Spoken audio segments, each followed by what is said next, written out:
Ендігі төс сүйегімен бізде қабырғалардың байланысын көрсететін болсақ, бірінші қабырға төс сүйегінің тұтқасымен өзара шеміршекті үздіксіз байланыстар арқылы байланысатын болып саналады. Ал қалған екінші қабырғадан жетінші қабырғалардың барлығы да төс қабырға буыны арқылы байланысатын болып саналады. Ендігі төс қабырға буынына тоқталатын болсақ, төс қабырға буыны артикуляция стернокасталис деп аталады. Буын беттері қабырғалардың шеміршектік ұштарынан құралады, ал буын ойысы бұл төс сүйегінің меншікті қабырғалық тіліктерінен құралатын болып саналады. Буын беттері бізде гиалинді шеміршекпен қапталған болып саналады, және буын қапшықтары сүйектіктің немесе мына шеміршекке айналып кеткен болып саналады.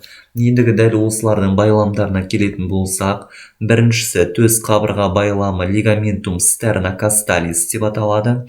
Бұл буынаралық шеміршектен басталады да меншікті мына төстің тілігіне барып бекінетін байлам болып саналады. Бұл тек екінші және де үшінші қабырғаның төспен байланысатын жерінде жақсы дамыған байлам болып саналады. Қалған жерлерде бұлар бізде нашар дамыған немесе тіптен болмауы да мүмкін болып саналады. Бұның негізі қызметі буын беттерін бір деңгейде ұстау. Келесі төс қабырғаның алдыңғы байламы лигаментум стернокасталия антериор деп аталады, немесе лигаментум стернокасталия радиата, яғни сәулелі байлам деп те аталады.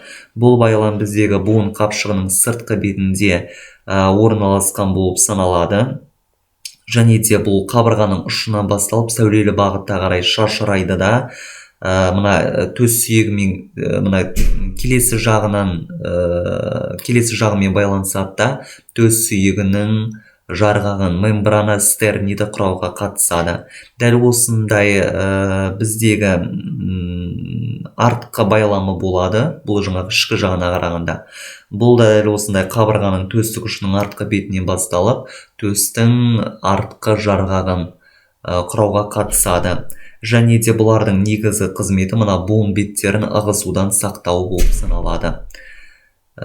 Келесі мына біздегі 8-10 қабырғалардың барлығы да бізде үшкірлеу болып келеді шеміршектер, және бірінің үстіне бірі жалғана береді. Дәл осындай біздегі төс сүйегінің мына семсер тәрізді өсіндісі процессус ксефоидеуспен бірге байланысатын қабырға семсер тәрізді байлам кездеседі. Бұл лигаментум коста ксефоиданы құрайды.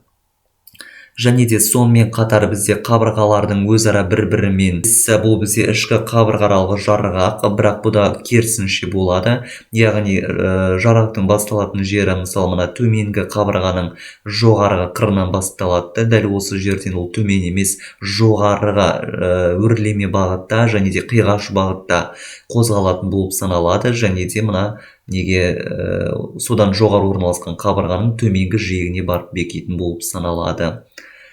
Және де сонымен қатар 8-ші және 10-шы қабырғалардың аралықтарында бізде тығыз дәнекер тіннен құралатын шеміршек аралық буындар артикуляция интерхондралис деп аталатын буындар да болатын ескеруіміз қажет.